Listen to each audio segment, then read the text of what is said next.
শীতের সন্ধ্যা, কুয়াশায় ঢাকা চারদিক। সন্ধ্যা বললে খানিকটা ভুল হবে। গ্রামের দিকে শীতের দিনের সন্ধ্যা 7টা মানে বেশ রাত।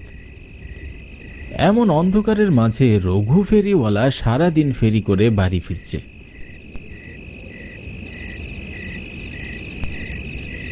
না, আজ বেশ দেরি হয়ে গেল। এমন গুটগুটে অন্ধকারের মাঝে পথ চলাটাও বেশ কষ্টসাধ্য। তার মাঝে আবার চোর ডাকাতের ভয়। সামনে পুজো বিদায় একটু বেচা কিনা হচ্ছে, নইলে এত দেরি তো কখনোই করতাম না। মেয়েদের চুড়ি, গলার মালা, মাথার ফিতা ফেরি করে বিক্রি করাই রঘুর পেশা। বেচা কিনা যা হয় তাতে তার সংসার বেশ ভালোই চলে যায়।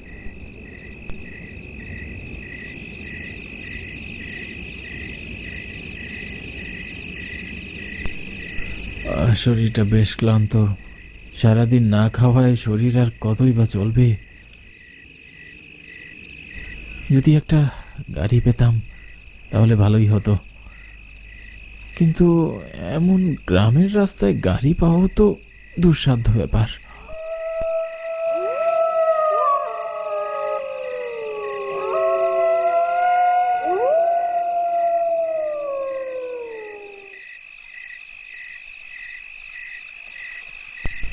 সামনে রাস্তার পাশে আবার কবরস্থান। ভেতরে বেশ ভয় করছে। কতই না মৃত শরীর নিয়ে গিয়েছে এই রাস্তায়। ভাবতেও যেন গায়ের মধ্যে কাটা দিয়ে উঠছে। না, যাই হোক, আর অপেক্ষা করা যাবে না। বাড়িতে আবার সবাই চিন্তা করবে।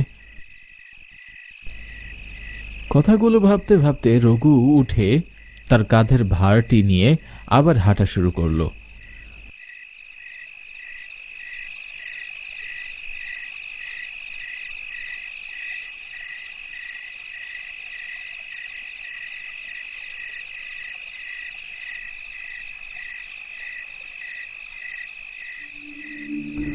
রঘু হাঁটতে হাঁটতে শ্মশান ঘাটটি পার করে ফেলল। শ্মশান পার করে কিছুটা পথ হেঁটে যেতেই সে সামনে দেখতে পেল কয়েকজন লোক সাদা কাপড় পরে একটি লাশ কাঁধে নিয়ে শ্মশানের দিকে হেঁটে আসছে। লোকগুলো বিড়বিড় করে কি যেন বলছে। লোকগুলোকে আসতে দেখে রঘু তাদের উদ্দেশ্যে লক্ষ্য করে বলল, এই দাদা, শুনছেন কে মারা গিয়েছে? লোকগুলো রঘুর কথার কোনো উত্তর না দিয়ে এক তালে সামনের দিকে তাকিয়ে হাঁটতে লাগলো। লোকগুলোর মধ্যে একজন বলে উঠল, আমাদের সাথে অংশগ্রহণ করুন। আমাকে ক্ষমা করবেন, আমি বাড়ি ফিরছি। এমনিতে অনেক দেরি করে ফেলেছি। লোকটি রঘুর কথা শুনে মুচকি একটা হাসি দিয়ে আবারও সামনের দিকে হাঁটতে লাগলো। হাঁটতে হাঁটতে লোকগুলো যখন রঘুকে অতিক্রম করলো, তখন রঘু পিছনে ফিরে লাশটির দিকে তাকাতেই হঠাৎ লাশটি উঠে রঘুর দিকে তাকিয়ে হাসতে লাগলো। রঘু ভয়ে আঁতকে উঠল। ভয়ে ভয়ে রঘু পরের বার আবার লাশটির দিকে তাকাতেই সবকিছু একদম স্বাভাবিক। রঘু আর এক মুহূর্ত দেরি না করে তাড়াতাড়ি বাড়ির দিকে হাঁটতে লাগলো।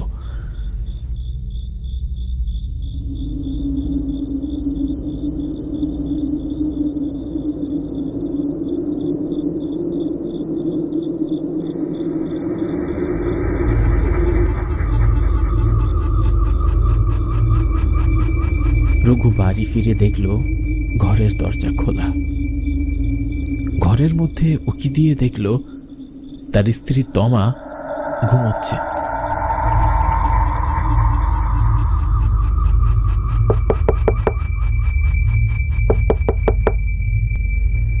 এই সময় আবার কে এলো?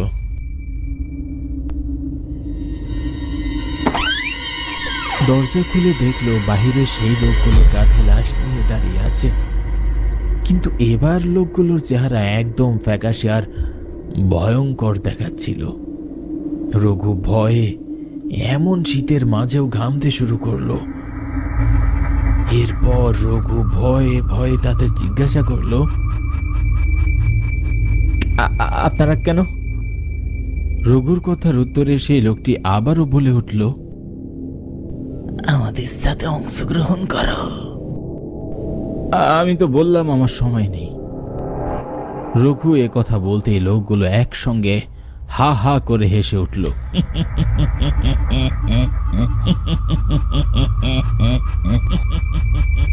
রঘু এবার ভয়ে দরজা বন্ধ করে ঘরের ভিতরে ঢুকতেই পিছন থেকে তার কাঁধে কেউ একজন হাত রাখল। রঘু পিছনে ফিরে যা দেখল তাতে ভয়ে তার প্রাণ বেরিয়ে যাওয়ার উপক্রম। রঘু দেখল তমা এক ভয়ঙ্কর চেহারা নিয়ে তার দিকে তাকিয়ে আছে। তমা, তুমি না ঘরে ঘুমাচ্ছিলে? তুমি আমার দিকে এভাবে দেখছো কেন? রঘুর প্রশ্নের জবাবে তমা তখন সেই লোকটির কণ্ঠে বলে উঠল, আমাদের সাথে অংশগ্রহণ করো। রঘু এবার ভয়ে পিছনে সরতে লাগে, মাটিতে পড়ে যায়। আর তখন তার কানে বারবার একটি কথাই বাজতে লাগে, আমাদের সাথে অংশগ্রহণ করো, আমাদের সাথে অংশগ্রহণ করো। রঘু এবার ভয়ে চিৎকার করে বলে উঠে, হ্যাঁ, আমি তোমাদের সাথে অংশগ্রহণ করব, আমাকে ক্ষমা করে দাও, আমি তোমাদের সাথে অংশগ্রহণ করব। রঘু এ কথা বলতে এক মুহূর্তে সে আবার আগের সেই জায়গায় ফিরে যায়। রঘু কোনো কিছু বুঝে ওঠার আগে লোকগুলো তাকে আবারও জিজ্ঞাসা করে,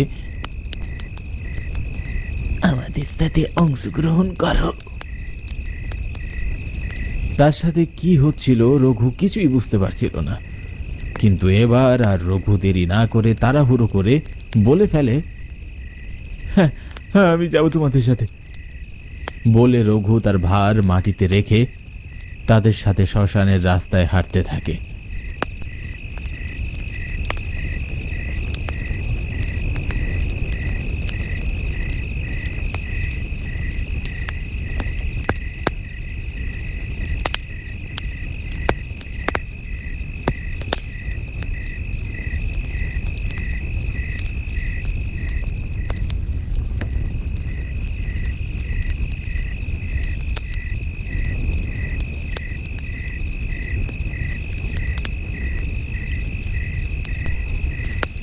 হাঁটতে হাঁটতে তারা শ্মশানের ভিতরে প্রবেশ করতেই হঠাৎ সবাই কোথায় যেন অদৃশ্য হয়ে যায়।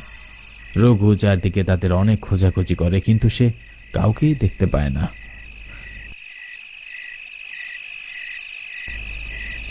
এতগুলো মানুষ একসঙ্গে কিভাবে গায়েব হতে পারে? এরা কি আদৌ মানুষ ছিল নাকি অন্য কিছু? এসব কি হচ্ছে আমার সাথে? এটা ভেবে রঘুর যেন ভয় প্রাণ শুকিয়ে যাচ্ছিল। রঘু সেখান থেকে এক দৌড়ে বাড়িতে ফিরে আসে।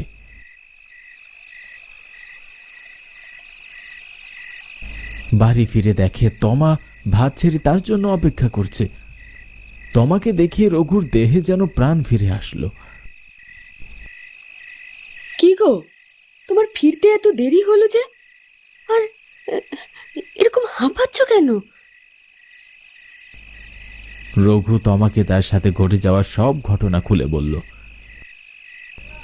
সবকিছু শুনে তমা বলল, হ্যাঁ, মনে হয় যেন তারা কোনো প্রেত আত্মা ছিল। তুমি যদি তাদের সাথে না যেতে, হয়তো তারা তোমার কোনো ক্ষতি করত। তবে ভূত প্রেত যেটাই হোক না কেন, রঘু এই ঘটনার পর থেকে আর কোনোদিন রাত করে বাড়ি ফিরে না।